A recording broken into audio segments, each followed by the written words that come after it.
আজকে পূর্ব মেদিনীপুর জেলায় রয়েছেন দিলীপ দা সফর রয়েছেন, সেখানে এক শ্রেণীর বিজেপি কর্মীরা অসন্তুষ্ট।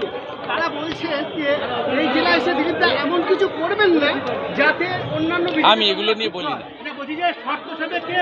এগুলো নিয়ে বলি না। আমাদের পার্টির কোনো কলিগ নিয়ে কোনো কথা আমি বাইরে বলি না।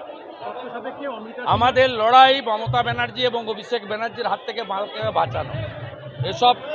এসবে খরচ করার মতো সময় খরচ আমি করি না। আমাদের প্রত্যেকের লড়াই একই। আমি কৃতজ্ঞ। আমি 300 জন অত্যাচারিত মানুষকে নিয়ে বসব। আমি কোর্টের কাছে আমার নীতিগত লড়াই ছিল। ভাইপো রাজভবনের গেটে বসলে 144 থাকে না, 5 দিন ধরে নাটক ড্রামা করেছেন। আমার এই লড়াইটা আমাকে কোর্ট আজকে আমার লড়াইকে কোর্ট সিলমোহর লাগিয়েছে। আমি এটাই চেয়েছিলাম। 1 মিনিট বসতে দিলেও সেটাই হতো জয়। 4 ঘন্টা বসতে দিয়েছেন।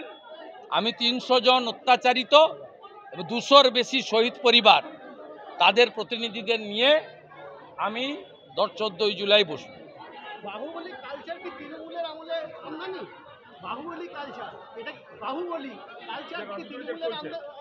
সিপিএম এর সময় ছিল একটা ছোট চারা গাছ ছিল বা ইউক্যালিপটাস গাছ ছিল, তৃণমূল সেটাকে বটবৃক্ষ করেছে। এখন এটা বাড়ছে। সিপিএম এর সময়ও ছিল।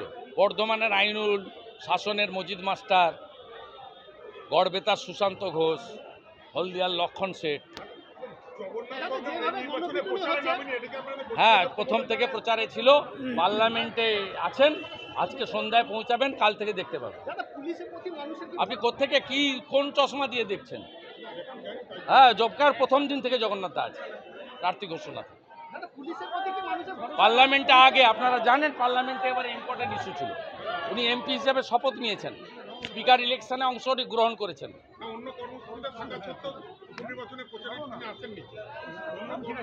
শুরু উনি করে দিয়ে গেছেন, প্রচার শেষ উনি করবেন।